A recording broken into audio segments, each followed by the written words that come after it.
पाकिस्तान होगा, हमारी तो सहाफ़त हुक्मरान होगी। नौकर होते हैं तो वह FIR करवाने भी जाता है, वो उसके घर का एड्रेस भी निकालता है। हाँ, पहली तलाक होगी ये अप्रैल के महीने में, ये नवंबर में बताएंगे आपको। मैं देखिए अस्सलाम वालेकुम नाज़रीन, DS डिजिटल के साथ मैं हूं आपकी मेज़बान चंदा बुखारी। नाज़रीन, मेरे साथ जो मारूफ एंकर पर्सन मौजूद हैं, यहाँ पे सहाफ़ी मौजूद हैं, जर्नलिस्ट सीनियर आप कह लें, तबसरा निगार, तज्ज़िया निगार राना अज़ीम। अस्सलाम वालेकुम सर। वालेकुम अस्सलाम। सर, सबसे पहला सवाल, कैसे हैं आप? अल्लाह का इतना करम जिसकी इंतहा कोई नहीं। माशाल्लाह। अच्छा सर, मुझे ये बताएं कि आप तो ठीक हैं, मुल्की हालात के बारे में आपकी क्या राय है? मुल्की हालात ठीक हैं? मेरी दुआ है कि मुल्क की हालात भी ठीक हो। मेरी सबसे पहले ये पाकिस्तान है, पाकिस्तान होगा, हमारी सहाफ़त होगी, पाकिस्तान होगा तो हमारा वजूद होगा। लेकिन मुल्क के हालात इतने ठीक हैं कि इक़्तिदार के ईवानों में बैठे उन तमाम लोगों की मौजें लगी हुई हैं, और अमीर अमीर से अमीर तर होता जा रहा है, गरीब गरीब से गरीब तर होता जा रहा है। सफ़ेद पोश की सफ़ेद पोशी ख़त्म हो गई है। इस मुल्क के अंदर 2 वक्त की रोटी खाना मुश्किल हो गई है, और इक़्तिदार जो है वो फिर 2 ख़ानदानों में तकसीम हो गया। सर, क्या वजह है इसके पीछे? हमारी नाअहली, हमारी खामोशी। हमारी नाअहली? जी बिल्कुल, हमारी नाअहली, हमारी खामोशी। हमने वोट देकर सोचा कि पूरा हो गया काम। क्या लग रहा है जो आप कह रहे हैं कि हमारी नाअहली, तो क्या हमारे कंट्रोल में है सब कुछ? कंट्रोल में करना होता है। सर, कैसे? हमने वोट दिए रात को, सुबह वो इलेक्शन, वो सारा कुछ चेंज हो जाता है। आपको क्या लग रहा है कि वाकई अवाम के कंट्रोल में है सारे हालात? गज़ा में मसाजिद गिरा दी गई, वहाँ पर जुल्म की इंतहा कर दी गई। क्या वहाँ पे हिम्मत टूटी? क्या लोग वहाँ पे मौजूद नहीं हैं? तो आपको तो कुरान पाक में है, आपको तो हुक्म है कि जिस चीज़ को आप बुरा देखो, सबसे कमज़ोर दर्जा है कि दिल से बुरा कह दो। हम तो वो भी नहीं कहते। तो फिर वोट दिया था, वोट की हिफाजत करनी थी।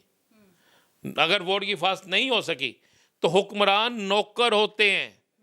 हुक्मरान हाकिम नहीं होता, नौकर होता है वो। उसको हमारी चीज़ों का जवाब देना पड़ेगा, हमारे हकूक़ देने पड़ेंगे। हम लेते हैं, हम उनके जाते हैं, हम जाके उन्हें जी हजूर इस तरह करते हैं। तो इससे हम इस सारी मुल्क की तबाही का ज़िम्मेदार कोई और नहीं, हम खुद हैं। हम खुद हैं? बिल्कुल हम होते हैं। कन्फर्म है ये? जी बिल्कुल कन्फर्म है। मैं हर जगह पे खड़े होकर इसको मैं साबित कर सकता हूँ। अच्छा सर, अवाम से जब ये बात की जाती है तो वो अवाम का आगे से जवाब ये होता है कि भाई हमने तो वोट दिए हैं, धांधली हुई है पीछे से, हम कैसे रोकें धांधली को? क्या जवाब दें? अगर उसी शख्स की दुकान पे चले जाएं तो कोई शख्स 5 रुपए का फ्रॉड करके भागे ना, तो वह FIR करवाने भी जाता है, वो उसके घर का एड्रेस भी निकालता है, CCTV कैमरों की फुटेज भी निकालता है, 5 रुपए के लिए उसके पीछे जाता है। और जब मुल्क की बात होती है तो उसके लिए हम ये कह दें हमने वोट दे दिया, अब ख़त्म हो गया। ऐसा होता है? क्या करना चाहिए? अपने बच्चे को स्कूल दाखिल करवाते हैं, टीचर से पूछते हैं पढ़ता कि नहीं पढ़ता। अगर हम ये कह दें कि हमने दाखिल करवा दिया है, हमारा मसला ख़त्म। हमें ये करना चाहिए, बड़ी क्लियर सी चीज़ है, शायद इस पे बहुत से लोगों को बुरा लगे। हमें इस वतन की भी हिफाजत करनी है, हमें इस वतन के ऊपर मुसल्लत चोरों को यहाँ से भगाना भी है, और हमें अपने वोट की ताकत जो है उसको बतानी है कि हमारे वोट की ताकत ये है।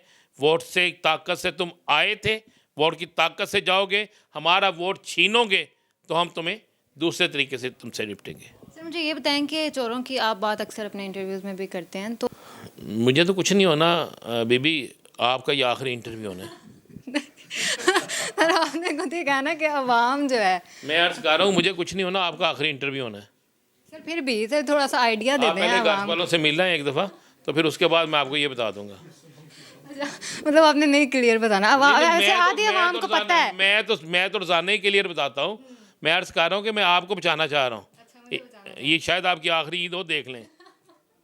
सर अच्छा बोल रहे हैं, अभी तो उम्र ही नहीं है कोई। सर मुझे ये बताएं, इस्टेब्लिशमेंट और पॉलिटिक्स, इनका आपस में क्या ताल्लुक है?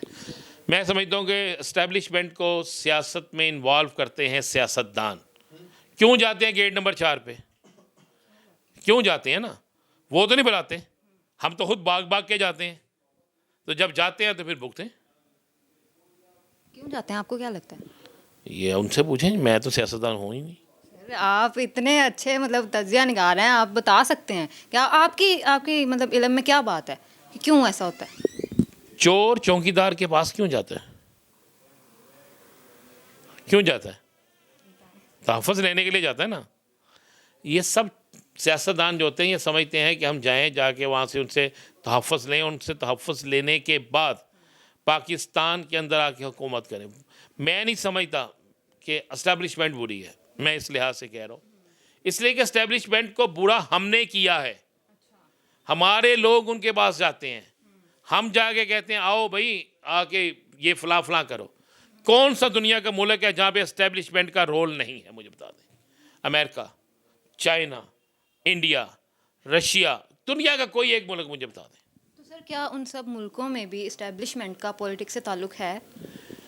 मुल्क की सलामती से होता है, पॉलिटिक्स से उनका तल्लुक हम बनाते हैं, हम उन्हें दावत देते हैं।